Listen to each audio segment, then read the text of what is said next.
From Chesapeake, Virginia, the Lighthouse 100.1 presents Sports Scene. Sports Scene features local, regional, and nationally acclaimed guests and excellent interviews. Follow Sports Scene on Twitter at Greg Bick. Now here is Greg Bicouvaris.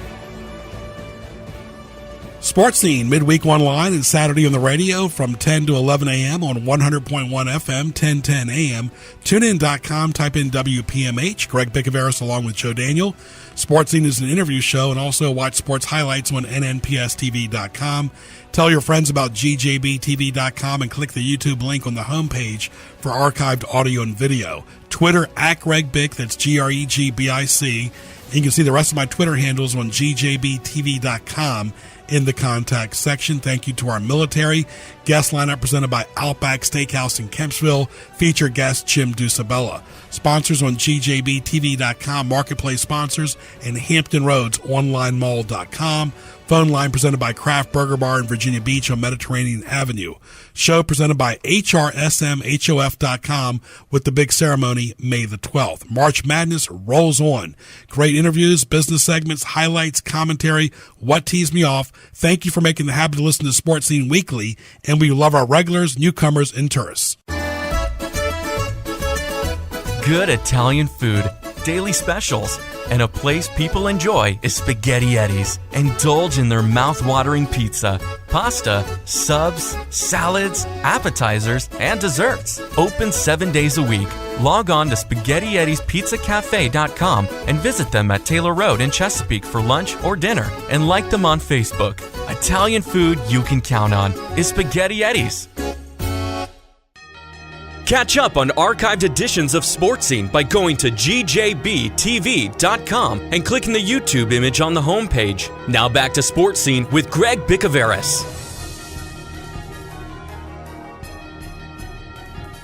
And welcome back to Sports Scene right here on 100.1 FM, The Lighthouse, 1010 AM, and tunein.com by typing in WPMH. Greg Bicouvaris, glad you're with us right here on Sports Scene every Saturday morning from 10 to 11 on the radio, brought to you by Sakura Japanese Restaurant and Sushi Bar, takeout, dine-in as well. They deliver through orderup.com at the Walmart Way Crossing Center in Chesapeake. Give them a call at 410-4577. It's a pleasure to talk to Jim Ducibella, a member of the Virginia Sports Hall of Fame.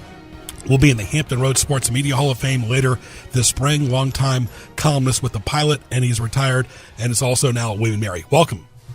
Thanks, Greg. Nice to be with you. Very good, very good. Let's start off with the Redskins. Finally, they got the burden off their back with Cousins going to the Vikings, and of course, they got a quarterback, the former Chiefs quarterback as well. Talk about that whole evolution. It seemed like it was a 2-year burden. Oh, there's no question about it, not only for the organization, but maybe even more so for Kirk Cousins. You can toss all the millions and millions of dollars around all you want, but as is the case in any business, people want to feel appreciated. They want to feel like their contributions are valued by your employers, and I think that the Redskins certainly did enough things to let Cousins know that they, A, weren't convinced he was a long-term answer for them, and B, they didn't really appreciate what he brought to the table, which I find sort of perplexing given the circumstances that he walked into following the RG3 debacle and all the backbiting and sniping, but they didn't, and that was a decision that they made, and I think that all it did is close Cousins up to any negotiations, and he and his agent said, let's play this out, and let's see how much we can get, and you know what, they came out ahead big time, and I think that Alex Smith is a more than capable replacement, and I think even more importantly, perhaps in the Redskins' eyes, he will be a good mentor for whomever they bring in next, whether it's in this draft or the next draft. But they will be bringing in a quarterback to be groomed under Smith. Yeah, but Smith is no spring chicken. He might have had his best days at San Francisco before he even went to Kansas City, so we'll see. But Jim, there's a lot of dynamics here, a lot of awkward energy here from 2012. RG3 led him to the postseason. 13, they had a losing record. 14, of course, comes in the brand new coach. That was not a good record that year. 15, they did make the postseason. The last 2 years tinkered around 500, but you've had Doug Williams, you've had a former general manager they got rid of, McLuhan, you've had Snyder, you've had the Redskins, George Allen's son. You've had a lot of different dynamics there trying to make decisions, but nobody made a firm decision. No, they didn't, and I think you can point to the very top of the organization. As much as he has improved his behavior in terms of letting people do their jobs at the Redskins, Dan Snyder, his continued predilection toward playing favorites, and RG3 took Clinton Portis's place as Dan's favorite Redskin and the guy that he would invite out to dinner to the exclusion of the rest of the team, and have all the the little inside secret jokes and that sort of thing. And he mucked it up. He mucked up the relationship with the rest of the ball club. And I think that when he didn't reach out in such a fashion to Cousins or somebody else of prominence on the team, people noticed it and people became resentful. And I think that certainly played in to the negotiation strategy, certainly of Cousins. Bruce Allen, I'm not sure what exact hold he has over the organization other than being George's son. He was never known as a particularly great judge of talent. Perhaps Doug Williams can come in and turn some of that around. He still has to be proven to have that sort of ability. But yeah, the front office dynamics have been very sloppy and very messy for a long time. And just when you think they have it perhaps straightened out with McLuhan's hiring, then he runs out of favor with the front office, and they start basically going behind his back with, airing his dirty laundry, to be quite honest with you. Yeah, I mean, look at the Ravens. They're up 35 miles up the road. The Redskins play in Landover. The Ravens play in Baltimore, literally 35 miles up the road. A lot of those fans in College Park and further north are split. They've already won 2 Super Bowls. They haven't been a perfect dynamic, but at least their front office has been in place. And you said it exactly right, and as I did as well with Bruce Allen, he's known as George Allen's son still. That's not good. Yeah, and originally he was brought in to sort of mend some fences with Redskins alumni and take on responsibilities that really didn't have a tremendous amount to do with evaluating talent and things like that. But as the upper echelon infrastructure started to crumble, he was put into that position, or he thrust himself into that position, which might be a more accurate way of saying it. And I think there's a lot of negotiating that goes on and a lot of compromise. Whether you bring in McLuhan and okay, Bruce is going to work with McLuhan. Well, that doesn't work out for whatever reason, and now you bring in Doug Williams, another vaunted member of the Redskins' glory days, and we'll see whether or not they can work together. I still don't know who's making the decisions in that front office, and I'm not sure that it isn't Bruce. And then in which case, well, what exactly does Doug do? Yeah, you see, Mike, yesterday I was doing a radio show with Doug Williams talking about the UFL, how things have changed overnight. But you're right, exactly. Who is making that decisions? And that's the thing. Usually the best front offices go hand in hand with quarterbacks and head coaches, and we got the draft coming up. We got the TV schedule coming up in April, and the Redskins, need to get the draft right. You're exactly right. They really mucked up, like you said, the quarterback situation. Still, to me, it's shaky when you're depending on a quarterback over 30 years old to be a dominant force in the NFC East. But the Giants have the same issue as well. But we'll see how this draft plays out. Well, he had a fabulous year with Kansas City last year, but when you look at the talent around him and what he had to work with offensively, they had a terrific running back. They had a very good core of wide receivers. They had a tight end who was every bit close to being the best in the NFL, and they need to take that into consideration come this draft. He can do some things with his legs and buy time and all that, but he needs better talent, and they need a featured running back and not keep trying to scotch tape players into that position. I would be totally in favor of them bringing in a young tight end, because who can tell how many games Jordan Reed will play, and I still think that they don't have a real bona fide proven number one receiver despite signing Paul Richardson. So they've got some work to do to put the kind of pieces in around him that will make him as effective as he was last year with the Kansas City Chiefs. Absolutely. What has caught your guard off season? Of course, the Eagles won the Super Bowl. Congratulations to them. The Giants had a really bad 2017. The Redskins are still trying to get above 500 consistently and get to the postseason. So what are your thoughts about the entire offseason for the Cowboys and the entire NFL? Well, I don't know that the Cowboys have done a whole lot that improves their organization. They're losing. They've lost several players to other teams, and there's another situation that you look at. They used to be very devil-may-care with how they ran the free agent period and the draft when Jerry was running the organization. He's now sort of turned it over to Steve and his son, and Steve has an entirely different, more conservative approach. And that may work, but they've robbed themselves of a fair amount of their former glamour and glory. It used to be everybody would want to go play for the Cowboys, and now you see teams like San Francisco is bulked up. Seattle has made some big changes. The Vikings, for heaven's sakes, have done a pretty nice job. In addition to Cousins, Philadelphia continues to stockpile players at positions that you think, okay, well that doesn't really mean that much, but it does along the offensive and defensive lines, and they've only made a very strong position even stronger with their free agent and trade acquisitions. The other team, of course, other teams, the Jets made a huge move last week to get up into the draft and get themselves in a position to finally take a top-notch quarterback, or at least a top-notch quarterback prospect. And I think those are the things that so far kind of stand out to me.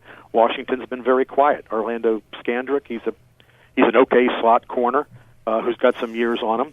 Richardson was never the number one guy in Seattle. Maybe he develops into that. But so far, they've still got a gaping hole along the defensive line. They were negotiating with Jonathan Hankins the other day, and if they get him, all right, that's a big step in the right direction. But I don't see them being as active and as proactive as they need to be, given all the other things that could possibly be addressed in the upcoming draft. Yeah, this is the time of the year in the spring where it does make your off season and so forth, and really football is a 12-month out of the year sport. They're going back to Richmond again, and to me, here's my opinion about Richmond. Make the postseason, play the camp anywhere you want in the country. To me, it just doesn't get it off to a good start anymore, Jim. I mean, yes, it was a novelty. It was really nice at first, but we're going into year number 6 now in Richmond. They made the postseason in 2015, and that was it. So they need to be close to home, buttoned up, new quarterback. I mean, what is the point of going to Richmond at this point? Well, it's all a public relations kind of move. They've always been very much interest, public relations and money, of course. Bon Secours and has thrown, and the city of Richmond have thrown money at them. But I think it's also part of this territorial envy. They, for years and years and years, they owned Virginia and North Carolina, as you well know, and they don't own it anymore. There's a lot of competition. There are a lot of people whose loyalties to the Redskins have waned, and I think this is an attempt to stay relatively close to home. To kind of give them that Carlisle-type feel, except you're never going to have a college campus Dickinson-type feel to training camp as long as you're playing in downtown Richmond, basically. I agree with you. I think it's run its course, and it wouldn't be the worst thing in the world if they went back to Redskin Park, if they went back to the resort that they used to rent the rooms from, if they didn't, as you say, button things up and just get down to real work as opposed to some of the stuff that they do at Bon Secours. And the other thing, of course, is they seem to really be negatively impacted by the change in training camp regulations about tackling and things like that. They have been one of the worst tackling teams in the league for, I'd say, probably the last 3 years. And somehow, some way, they need to figure out not only a way to improve that, but they need to figure out a way to improve their off-season training if they haven't already done that. Because look at all the injuries they had last year, and none of this, not all of that is just terrible bad luck. Some of that's got to be the way players prepare and are prepared during the offseason. Talking to Jim Ducibella, Greg Bicouvaris, glad you're with us. For more, go to gjbtv.com. We'll talk to Jim about his social media in a moment. But you look back in the days of Larry Brown, John Riggins, Clinton Portis, like you mentioned earlier. What's going on with the running game, too? It seems like you get 1 or 2 years out of these running backs, and all of a sudden they disappear as well. Alfred Morris had some pretty good years here with the Cowboys recently. Why can't the running game sustain? We talk about the line, the defensive play, like you mentioned, and there's a lot of guys that are older as well. So what's up with the running game? I don't think they value it. I don't think they, despite what they say about the kind of offense that Jay Gruden wants to run, a heavy run first, control the clock, a lot of play action passes, which is something that Cousins was very, very good at. I don't think they value it. I think they can throw, waves of players in there. Thompson's a very good third down back. I don't see anybody else there that scares me. And when you look around the league and you see an Ezekiel Elliott or you see a Leonard Fournette or you see the running backs that some of these other teams have, how many times have the Redskins come up short on 4th and goal from the 1 or 4th and 1 from midfield? I mean, they don't have the kind of running back who, if there isn't a hole there, makes one for himself and can squeak out a yard or two when it's absolutely necessary and when the other guy pretty much knows what's coming. I would be very I don't know. I'm a big believer in you fill your needs through the draft, and if you need a running back to play your offensive philosophy, you go get them. Even if it's a first-round pick at number 13 or whatever, you have got to get somebody who can help your offense control the game, control the clock, help your quarterback with the play-action stuff, and all of that. And, you keep drafting guys in the 3rd, 4th, 5th round, and I just don't think they have the pedigree. Yep, absolutely. And, free agency is not always the answer either. I mean, just because a player does well with the Dolphins, for example, or somebody else, doesn't mean he's going to do well with the Steelers or the Colts or so forth. I mean, you have a lot of issues. You mentioned the quarterback. Look at the Colts. I mean, they're going with a brand new coach in Reich, and they don't know if Luck is still healthy at this point. Jim, I got to admit, I've seen a lot of weird things. The whole Andrew Luck thing is very, very strange. Yeah, I agree with you. It is very strange, and it makes you wonder about their training methods and off season, and also, I've always thought that Luck was a very committed, dedicated player, and perhaps he is, and maybe this is in his particular case just terrible luck or whatever, no pun intended. Mm-hmm. But you really do have to question some of the methods that some of these teams either employ willingly or feel like they've been forced to employ because of the far less severe NFL restrictions on training than there used to be. Yep, absolutely. We're going to take a short break. We'll come back with more of Jim Ducibella after these messages. Good Italian food, daily specials, and a place people enjoy is Spaghetti Eddie's. Indulge in their mouth-watering pizza, pasta, subs, salads, appetizers, and desserts. Open 7 days a week. Log on to SpaghettiEddiesPizzaCafe.com and visit them at Taylor Road in Chesapeake for lunch or dinner, and like them on Facebook. Italian food you can count on is Spaghetti Eddie's. Interact with Sports Scene on Twitter at Greg Bick. Email bicogb@hotmail.com. Now back to Greg Bicouvaris in the Hampton Roads OnlineMall.com studios.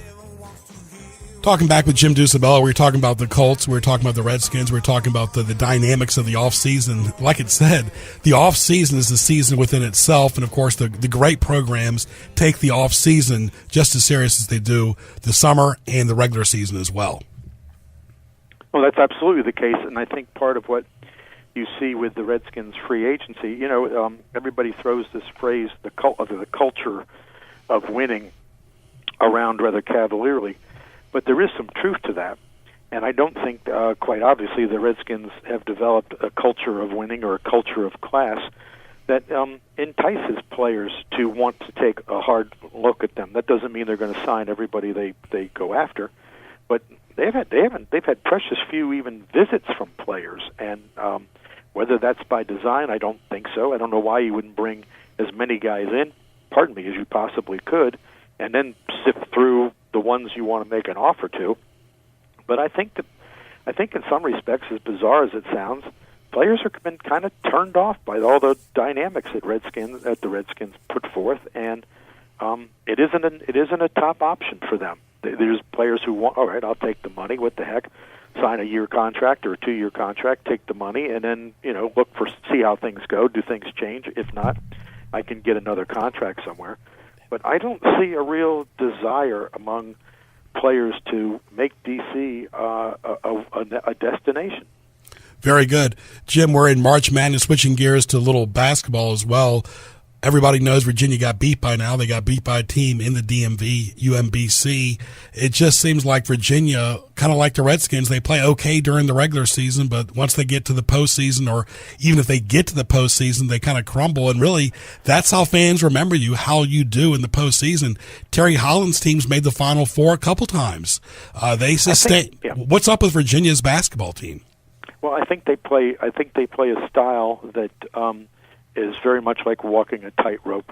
When you're a substantially defense-first philosophy, and the other team hits three-point shots the way UMBC hit them, the onus then shifts to you to match them bucket for bucket. And if you don't really have the offensive proficiency to do that, if you have to play a game that's in the 60s or the low 70s, and you run into a buzzsaw, and that's exactly what UMBC provided, then you're in trouble. And I think that's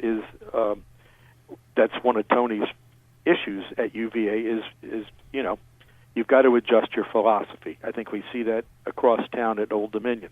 There's a heavy defense-first philosophy, and kids want to come into a place where they have some offensive freedom and where the ball moves and where if you've got a shot, you take it. You don't pass the ball around for 20 seconds or 25 seconds or whatever. And do I think that Bennett's capable of doing that? Absolutely. I think he's a terrific coach, but I think that he also is in a position where in evaluating his program, he needs to make some adjustments and go after some kids who are a little bit more proficient offensively. And then I think that those nights in the NCAA don't become nearly as frequent. He needs to find some more scores. He needs to get more depth. And there's been an issue with Virginia people haven't really talked about. He's had a lot of transfers since he's been there. I don't know what that issue is about, but the bottom line is he's had a lot of transferred.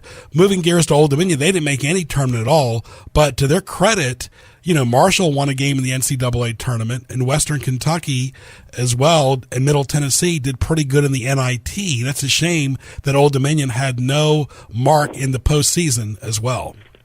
Well, most definitely. It is a shame, and as D'Antoni of Marshall said, how do you leave a team that wins 25 games out of the postseason? And, of course, the obvious answer is their strength of schedule was not very imposing. Now, some of that was just downright bad luck. VCU was down. Richmond was down. St. Bonaventure pulled out of a verbal agreement to play and was replaced at the very last minute by Fairfield, a far inferior team to Bonaventure. And so some of the teams that they ordinarily play that would have better RPIs, that sort of thing, they were down this year. And I think that consequently ODU suffered, losing to William & Mary on a half-court shot, half-court prayer, but also shooting 2 of 14, I think, from the foul line in the second half. And the other thing is the committee, whatever selection committee it is, you look at a team's last few games to see what kind of play they're doing. I mean, and ODU shot 7% from the three-point line against Western Kentucky, and 50% from the foul line. That's after just having won the game the previous night by in an uncomfortable fashion. Let's put it that way. And I think they looked at them and said, I don't think that they are worthy of having an invite. Now, there's all the other things, the number of regular season champions that lost in their tournament, that certainly plays into play. But I think that ODU's got to do pretty much a lot of the same things that UVA has to do in terms of how they recruit and what they let their kids do offensively. And then they need, obviously, to step up their schedule. And I think that the athletic director, Wood Selig, has already made a comment or two about that since the season ended, about a change in philosophy, that they'll go to play somebody without having a guaranteed home game in return, that they might take a bye game, whatever that means, and go someplace that they're holding open a spot for a major team, whatever that means, to either come to play or to go to play them. And the way the deck is stacked against the mid-majors, I think that there's been a realization, not just on Hampton Boulevard, but all across the country, that mid-majors have to do more to get into the tournament. They can't be as good as the 7th-place team in the SEC or the 8th-place team in the ACC. They've got to do more to garner favoritism with the selection committee. Yeah, this is not like the early 80s. Syracuse is not coming to Old Dominion. That's not going to happen. So they've got to go on the road and play better teams, I'm sorry, than Richmond, William & Mary, and James Madison. Those teams did not make the postseason early. And I got to ask you this. You're up in Williamsburg. Will William & Mary ever make the NCAA tournament? I'm starting to wonder. Oh, well, someday they will, yeah. I don't know whether I'll still be breathing or whether, we'll be on the air or anything, but they will. He plays a very entertaining style of ball. And I think that every year they've got recent history, they've got a pretty good nucleus coming back. I have no idea who they've recruited for next year, what kind of freshmen they have coming in. But in Justin Pierce and Milan and Nathan Knight, they've got 3 very good players, at the very least, forming a nice core. And I think that, certainly they will make the tournament one day, and they'll win. They'll knock down that CAA door, and get in, and it'll be a great story. Believe me, it'll be every network in the country will hone in on Williamsburg, and they'll be in the Sadler Center the day the announcement's made, and USA Today and the New York Times will be here, and it'll be a great day. But I think he's done enough to set the table for them to make an NCAA sometime. Yeah, I think if Virginia can lose to a number 16 seed, a 1 seed, William & Mary can make it, but it still comes down to this, Jim. You got to win 3 games on the road. It's a neutral site, but it's still 3 games on the road for a team like William & Mary. That's been the tough part for them. Well, and they haven't played a good enough defense, frankly, and I think Tony was very frustrated. Tony Shaver was very frustrated this past year that no matter how much they emphasized becoming a better defensive team, the kids either didn't respond or they didn't have the capability of performing the way that Tony and his staff wanted them to. And of course, there's an issue obviously that needs to be addressed in some way, shape, or form. Final. But, yep. It's pretty bad when you're scoring 80 some odd points a game. They're the only team in NCAA history to shoot. Let me see if I get this right.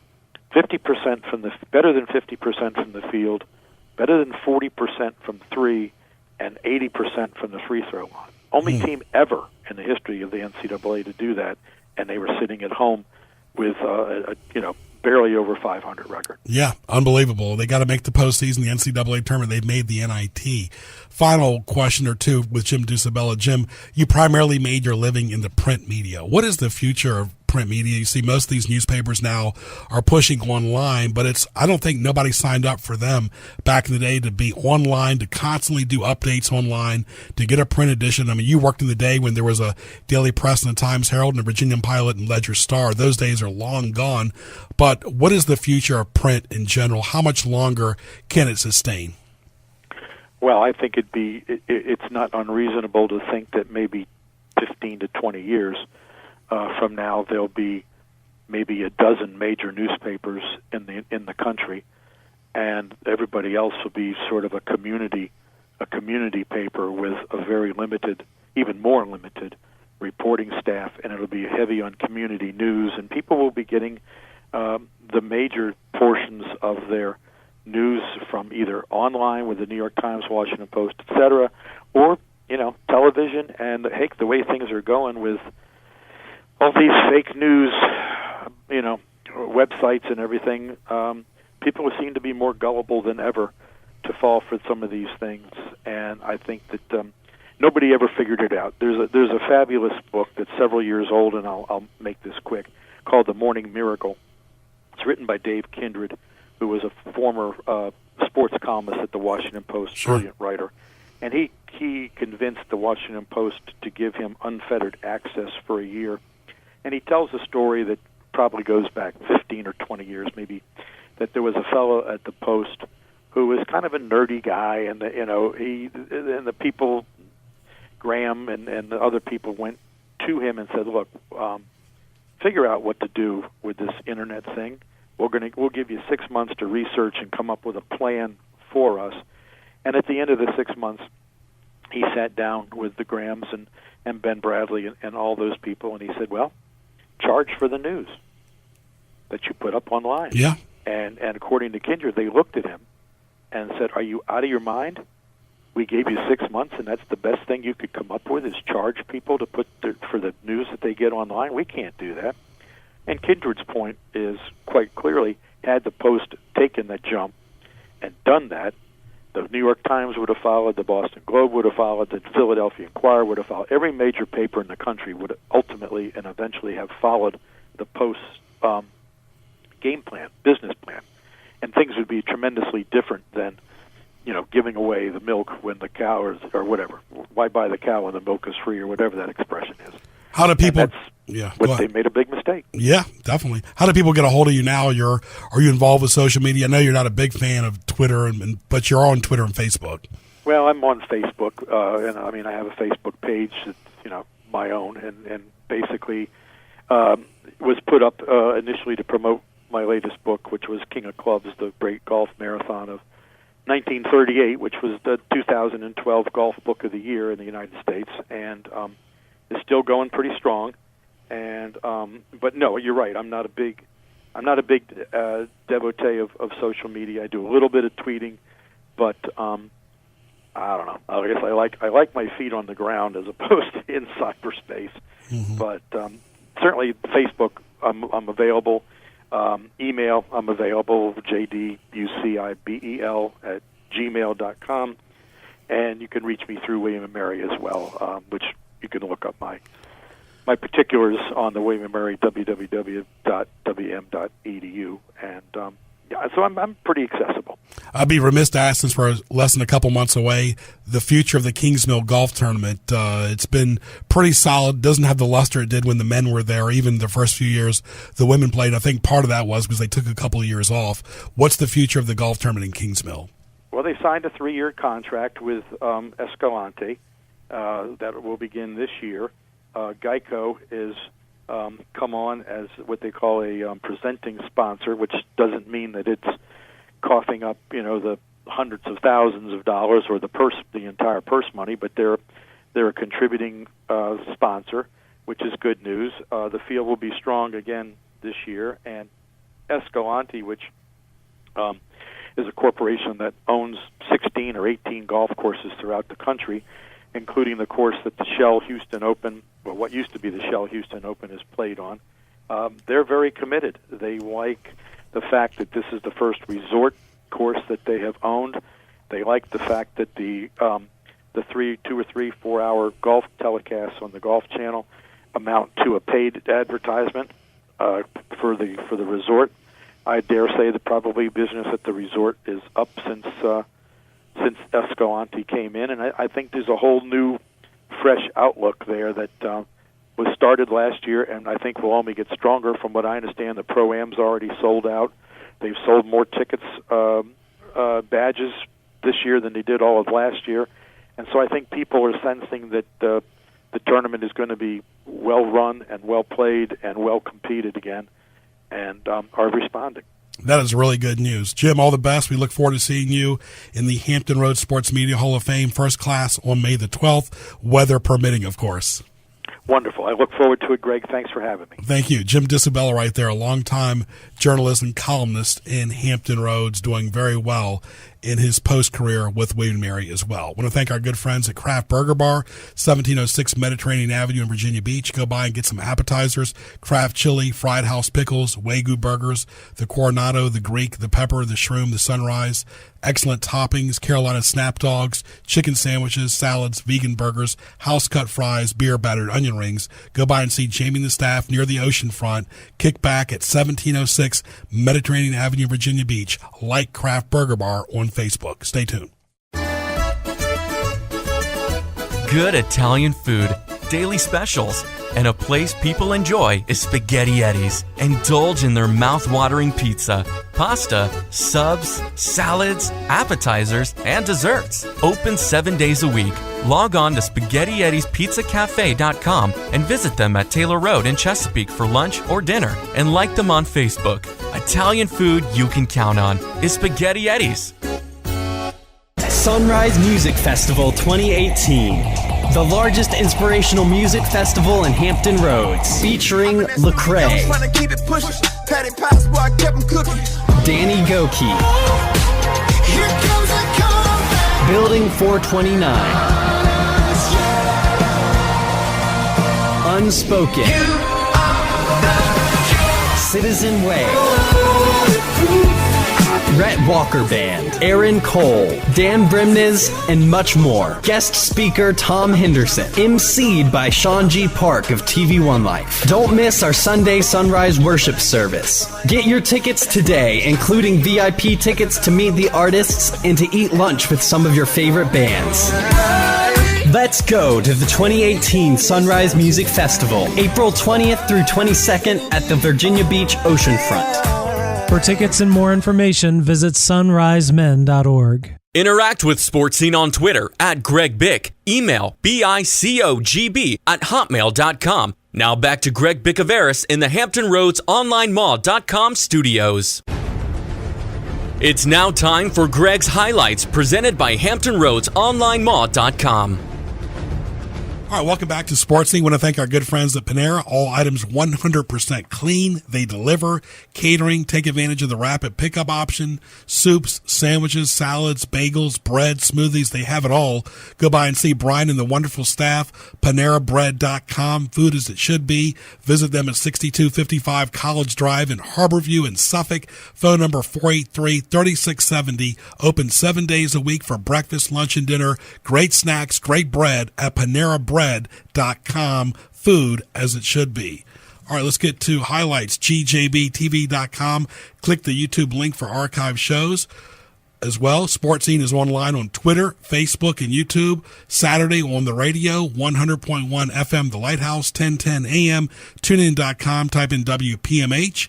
And our question of the day presented by Buffalo Wild Wings and Newport News to our esteemed producer, Joe Daniel. Do you like making decisions in general, as far as you and your wife are concerned, around the house, as well as personal and business outside of the house? Like making decisions. Well, if we're at a restaurant, I hate making decisions on what to eat. I am always the last person to figure it out. But around the house, I kind of leave that up to my wife. She has that A-type personality to where she handles a bunch of different stuff. She's organized. She makes the appointments. She schedules, and then she lets me know, and then I help in supporting that. But when it comes to business, though, and work, it's kind of interesting. I like being the point man. I like being the one who ask questions of. You know how they say it's not what you know, it's who you know? Well, I want to be the person that people know. Mm-hmm. And so whenever somebody has an issue or a question or need clarification on something, I want to be the person that they go to. And I had that in my last job where I kind of was, we were all the same position, same titles, but everybody came to me whenever they had a question. Hey, I have this question. Things aren't looking right. What do I do? How do I proceed? And I say, well, here's what I would do, and here's how I would proceed. And so a lot of people just look to me as kind of being the leader of this. Even though we all did the same job, same titles, I was kind of like the leader and the spokesperson of our little group. And I really liked that. In another job, I was the manager of a small group of people. I was 18, 19 years old. And because I was really good with customers and really understood the job and what it all entailed, I was really good at managing a small group. So I like being that point person when it comes to business, decision making, taking direction, or giving direction. But at home, it's kind of opposite. I mean, I do make decisions, and it's definitely a joint effort in the home. But as far as like we talk about it, and then I make the decision at home, but she's the one that moves forward with that decision, if that makes sense. Very good. Our good friends at Buffalo Wild Wings, great lunch, dinner, appetizers, mozzarella sticks, salads, boneless, traditional wings, burgers, wraps, sandwiches, tenders, macs, beverages, great desserts, a kids menu, all the games on TV, March Madness, the NBA playoffs, wings, beer, sports. Go by and see Paul and the wonderful staff. Always something new and intriguing on the menu at 12150 Jefferson Avenue in Newport News, next to Patrick Henry Mall. Open 7 days a week, late nights too, great wings. Phone number 249-3999. You can't miss it. Buffalo Wild Wings in Newport News, the only Buffalo Wild Wings in Newport News, right next to Patrick Henry Mall. Good Italian food, daily specials, and a place people enjoy is Spaghetti Eddie's. Indulge in their mouth-watering pizza, pasta, subs, salads, appetizers, and desserts. Open 7 days a week. Log on to SpaghettiEddiesPizzaCafe.com and visit them at Taylor Road in Chesapeake for lunch or dinner, and like them on Facebook. Italian food you can count on is Spaghetti Eddie's. You are listening to Sports Scene with Greg Bicouvaris. Now, back to Greg.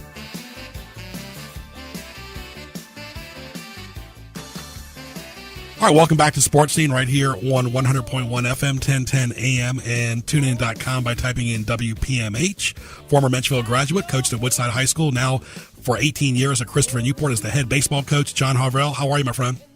I'm doing well, Greg. How are you? Very good, very good. Still, we're approaching spring. We're in spring, but it feels like winter. How's that affected baseball practice and the baseball season so far? Well, it's different every year. I mean, sometimes we get snow and we're put off for like a month or two, and then sometimes it's 70 degrees in February, so you just never know. So we just try to prepare each day like we're going to be able to play the next day, and you can't really get caught up in the weather this time of year because you just never know. So when we do have bad weather, we're fortunate enough to have a nice indoor place to go and practice, but it's not the same as being outside, but we're fortunate to have what we have, and we can get things done. How tough is it to find good players in your program, John? I know recruiting is never easy for the players to sustain or the coaching staff to sustain as well. I'm impressed how you've sustained all these years. Yeah, it's tough, especially being a Division III where we're not allowed to offer any athletic money. What you have to do is you have to obviously sell the school and sell what we have to provide here, just not athletically but academically. And I think, what we've done here, not just in baseball, but as a whole athletic department and academically here, it speaks for itself. So, believe it or not, it's an easy sell. What it comes down to is what the athlete's looking for and what they're trying to get out of their 4 years. If you're looking for a great education and if you're looking to play baseball at its highest level and possibly compete for a national championship, then this is the place to be. And that's what we tell our recruits. Whether or not that is possible each year, that's the way we go about it, and that's the kind of kids we want to bring in here with that mentality. Absolutely. And, of course, talk about your schedule coming up the rest of March, looking towards April. How does it look, and how does the postseason look? Is it still too early to keep an eye on that? I guess every game is gearing up toward the postseason. Yeah, it absolutely is. And, this year, our conference actually starts. We'll be playing today against St. Mary's. And this will be our first conference weekend. And leading up to it, we've had a lot of non-conference games that, what we try to do is prepare ourselves for the regionals if we do make it. And by doing that, we bring in the teams that are traditionally in the regionals or at the World Series. So when we get to that point, it's not anything new for us. So we played a very tough schedule early on, and we think we prepared ourselves right now for our conference schedule. And, as of right now, and again, we still have half a season to go, we've put ourselves in good position for postseason. Absolutely. Talk about your strengths of the team and what your weaknesses are so far. Well, believe it or not, even though we only start 2 seniors, our strength right now is definitely experience. We have 7 of our 9 starters back from last year. And even having those 7 back, we still only start 2 seniors. So the juniors and the sophomores that are playing have been playing since their freshman year. So we have a lot of experience, which has helped out a lot. And we got a couple transfers in that have stepped in right away. And we have a nice little freshman that we start out in left field every game this year that has given us a lot of quality time. You look at the complex you guys practice around with the soccer and lacrosse and, I guess the softball there. It really is a lot of community fun right there. And really, the kids feed off the energy. And I've never seen anything quite like it. A small little village, kind of a sports complex within itself. And it hasn't always been that way when you first got there. Absolutely. And, I'm one of probably a handful of people that can really appreciate where the school's come from. Having graduated from here in 92 and it being a community college, and to see what it's evolved into today is just mind-boggling to me. I mean, every day I walk across campus, I'm amazed of the transformation that this place has taken on. And obviously President Trouble is the main reason where we are today because of his vision. Talk about, for the novice fans out there, some of the biggest names you've had on your schedule in 18 years and some of the most obscure teams that you've had to travel to over the years. Well, like I said early on, we try to bring in the best teams possible. So, at my 18 years, we've probably played Cortland State out of New York probably 10 years, and they've been to 14 World Series. And I would venture to say we've definitely brought in teams from all over, from Maine, from Massachusetts, from Georgia, from Wisconsin. We try to give the kids a variety and take them places that they may never get a chance to go and play. We've been fortunate enough to go down to Georgia every other year and play in a nice little round-robin tournament. And we're going next year, and there's actually going to be 3 teams from out west there, 1 from Oregon, a couple from California. So, again, we try to schedule the best we can and to give them a variety to see, what they're up against and, also see how fortunate they are to be in the situation that they are here at Christian Newport. You talk about how baseball's evolved. People always talk about strategy or the long ball or pitching. And back in the day, when you and I were in high school, there might have been 3 or 4 pitchers pitching on a Ferguson or a Menchville's team or a Kickingham or Bethel. But it seems like now in high school, it's like a couple pitchers and they're expected to do a lot of work. And by the time they get to college, you got to teach them fundamentals. And a lot of times their arms are burned out. Absolutely. And, we've come across that from time to time. We've had freshmen come in and not at their best. And but the nice thing is when those kids get here, is that they can guarantee, if they're a starter, they can guarantee they're going to have anywhere between 6 to 7 days rest, if not more, in between starts. And so, what we try to, and BHSL has done a good job as far as regulating pitchers nowadays and pitch counts. So it hasn't been so much of an issue in the past couple of years. But then again, back when we were playing, there weren't any AAU baseball. And so, if anything, that's where the concern comes in now is the summer play and how the kids treat their arms. And we just try to stay on top of our recruits and let them know, I don't want you to worry about the immediate success. I want you to think about the longevity of it and take care of yourself. And for the most part, I think we've given them enough information to where they can take care of themselves. So when they come here in the fall, they're at their best. Do you still like John, do you still like the little mixing up a little bit? I absolutely do. It's a lost art. Yeah. And, my thing is I like to get on the scoreboard first. To let my pitcher get out there, feel a little comfortable, have a couple of runs behind him. So we'll do whatever we have to early on in the game to get that lead or put that run on. And I've always been a big proponent of bunting. I know a lot of the kids, especially at this level, want to just swing away, but they have to understand it's a team game, and you got to do whatever you can to help the team win. Speaking of which, how can the parents and the family and the people listening out there, your fans, get a hold of you through social media? That's changed as well. Oh, absolutely. I mean, it's a great technique for us. And, one thing that I would like to tell any kid that's interested in college, we as college coaches, we do check all the social medias. And, we try to do the best we can to really look up and check up on our recruits and actually see the type of people they are off the field. So, it has its pros and cons. It also allows us to get our information out there about Christian Newport and let people know how we're playing and where we stand and what's going on. So it has its pros and cons, but overall I think it's been good. John, all the best to you on the road for the rest of the season. We'll talk to you here again sometime in April and get another update. All right, Greg, I appreciate everything. Thank you, John. John Harvell, longtime baseball coach. Thank you, my friend. Longtime baseball coach at Christopher Newport, doing an outstanding job with his time, his talent, and his treasure in the sport of baseball. I want to thank our good friends at CP Shuckers, Locals Tradition, Shore Drive, Pacific Avenue. Delicious food, great apps, steak bites, sandwiches, burgers, specials, all the games on TV, NBA, March Madness. Go by and see Matt and Mark. For more, log on to cpshuckers.com. Good Italian food, daily specials, and a place people enjoy is Spaghetti Eddie's. Indulge in their mouth-watering pizza, pasta, subs, salads, appetizers, and desserts. Open 7 days a week. Log on to SpaghettiEddiesPizzaCafe.com and visit them at Taylor Road in Chesapeake for lunch or dinner, and like them on Facebook. Italian food you can count on is Spaghetti Eddie's. You are listening to Sports Scene with Greg Bicouvaris. Now, back to Greg.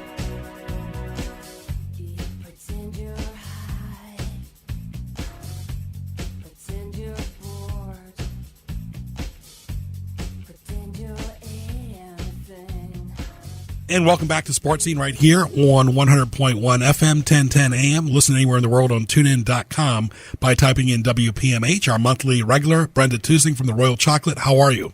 I'm great today. How are you, Greg? Very good, Brenda. It's spring. It feels still like winter, but of course... Yeah, I'm not feeling it. Yeah, it's here. But the Easter Bunny's right around the corner. The bunny has already hopped right into my store. Talk about it. I will talk about it. I'm looking at it right now. It's beautiful. I love the spring colors, all the yellows and the greens and the purples and the pinks. But we have got a vast array, we'll say, of those lovely eggs, the cream-filled eggs that you get every year, and you wait all year for them. We've got them in the peanut butter fillings, the vanilla creams. I'm looking at one that's got this cappuccino melt-away egg and a maple nut. And the cool thing about them is we can write a name on there for you, personalize them at no charge. So definitely the place to get your personalized Easter egg. Lots of bunnies. We've got these solid chocolate bunnies, the foil cover. They're just beautiful. Lots of things for kids. We have, this fascinates me every single year. We have a real egg, and it's painted and decorated. It's in a little box, and it's got an actual eggshell, and you crack that open, and there's chocolate inside, like solid egg-shaped chocolate. It's very unique. Gosh, what else do we have? I'm looking at Rice Krispie treats decorated like bunnies, little peeps and rabbits. And then for the big kids, we have got some truffles. We've got bunny-shaped truffles in dark milk and white. They're cute as they can be, even down to their little eyes and a tail. They look great in a little gift box. Then we're getting some spring flavors in, of course, for the truffles. Let's see. Let's move on over to our gift baskets, which we have gift baskets that are so cute. We have stuffed animals in them. They start at like $39.95. They can go on up to whatever price you want. And get this, we have a 3-pound Easter bunny. That's a big bunny. Cute. You should see him. He's all decorated. He's just beautiful. Yep. TheRoyalChocolate.com. The phone number is 557-6925. Open 7 days a week. I guess it's just as much fun with the different chocolate in the showroom as it is the decorating, because the decorating is fun too. Oh, everything about it. It's just that every season has its own unique thing. You look forward to the colors of Christmas, and then Valentine's is all red, and then spring comes, and it really just pops the store with color.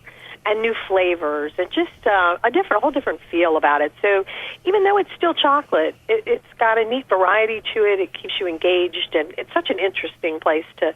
As I look around right now, I'm going, wow, I didn't know we had that. There's so much in here, so much chocolate in here. And you mix it with so many different things, like fruit with the apples or the nuts. You know, it's like a collage of chocolate there. It is. We are a chocolate collage, absolutely. Hey, and guess what our apple of the month is? What's Not that? only all of our apples are Granny Smith. They all have a layer of caramel, but this month's apple, in addition to the caramel, has a layer of peanut butter fudge. Oh, wow. Oh, Goodness. let me tell you what. Absolutely amazing. And then it gets dipped in Belgian chocolate, dark milk or white. I got to ask you, what does your husband like the most? You know, his favorite, and he's so funny, because before we started this endeavor, he was like, chocolate, I don't get it. I don't really like chocolate. Oh, yeah, he was kidding himself. He hadn't ever had really good chocolate was the problem. But his favorite thing is the peanut butter bar that we make in the store. That's his very favorite. Right. Very nice. Talking to Brenda Tusing, how can people connect with you on social media? Gosh, we're all over Facebook and Instagram. You know, we have a great website, and you can actually order online. So that's www.theroyalchocolate.com. And then try us on Facebook and Instagram as well. And your store hours are still 7 days a week, correct? We're 7 days a week. We're 10 a.m. to 9 p.m., and on Sunday we're open 12 to 5. Yeah, and the good thing is it's daylight longer, too. I know, it's so nice, isn't it? It makes you feel like even though the weather's not cooperating, the time is at least moving in the right direction. Yeah, I always joke and say, well, we've moved up ahead an hour, but I don't think the weather has moved ahead with the spring contingency there. Yeah, I don't think anybody's told Mother Nature yet. Right. So, of course, still sleeping. Yes, definitely. Hibernation with chocolate. Of course, Easter's coming up, and then right around the corner, we'll talk next month more about coming up with Mother's Day coming up as well. Mother's Day, yep, right around the corner. Very good, Brenda. All the best. And Thank you, Greg. Thank Have you. a wonderful day. You too. My pleasure. All right, thank you. Bye. Bye-bye. Brenda Tusing right there from the Royal Chocolate. And Joe Daniel, get you on here for a second. I mean, that's got to be one of the favorite segments to do before we get into our fun stuff here. But really, chocolate and candy is always fun. Absolutely, and it's definitely something that I want to do with my children. I know that they also have kids' activities and getting them involved in the process as well. They do that on occasion. But yeah, my kids are looking forward to Easter, the bunny, getting decorated, getting dressed up. My little girl loves getting in dresses, and candy is just literally like the icing on the top. And it's amazing, too. You see all these commercials for her competition, like Reese's, and they do these different things, or, you know, the Hershey bars. But people like the authentic chocolate, too. Yeah, absolutely. The homemade chocolate. You know, having store-bought, it's convenient, but there's nothing like actually delighting yourself in homemade chocolate that's actually like people care about. Yeah, the candy aisles have their own aisle to themselves, but it seems like the chocolate's right in front of you at the checkout line. Yeah, no, you're right. Very good. All right, Sports Scene will continue with What Teased Me Off.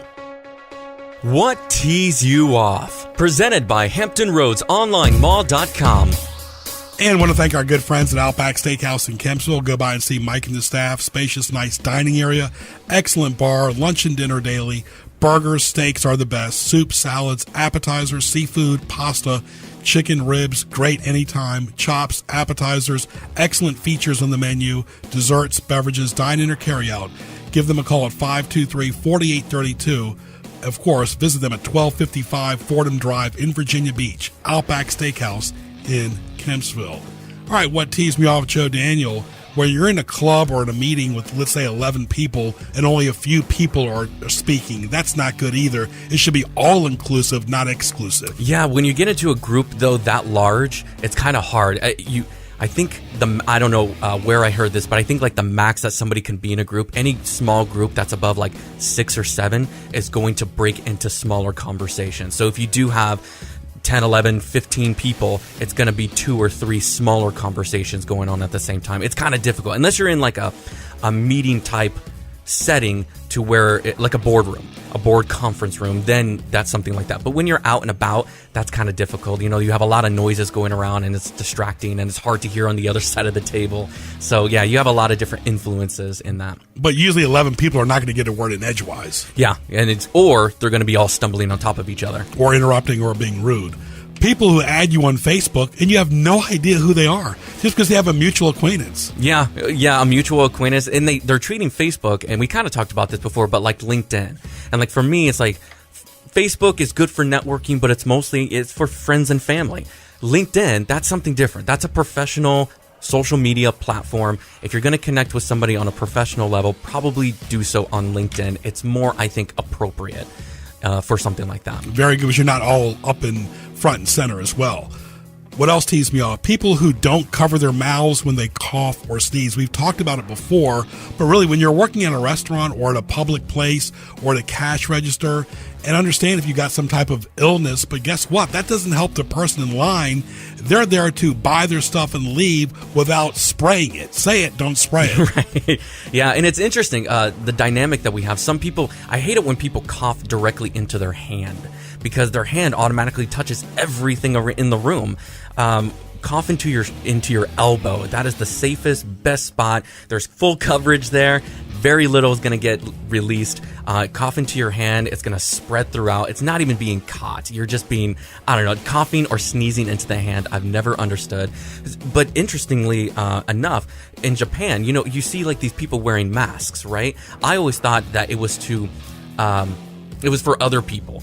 But it's actually for the individual wearing the mask. It's just because culturally they don't want to spread their germs to other people. They're just being courteous, and that's why they're wearing the mask. It's not so they don't receive the pollution in the air or the sneezing or the coughing of other people, and so they don't spread it to other people. And I think that we need to adopt a little bit more of that mentality of thinking about the other person.